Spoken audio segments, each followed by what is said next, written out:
శ్రీ గురుభ్యో నమః.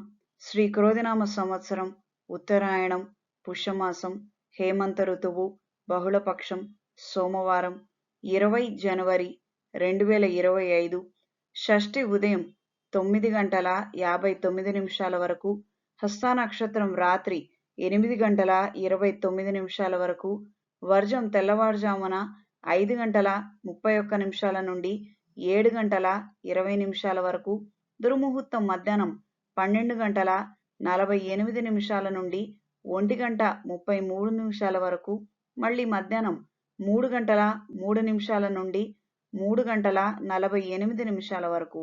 రాహుకాలం ఉదయం 7:30 నుండి 9 గంటల వరకు. శుభ సమయం ఉదయం 6 నుండి 7 గంటల వరకు, మధ్యాహ్నం 3:50 నుండి 4:30 వరకు.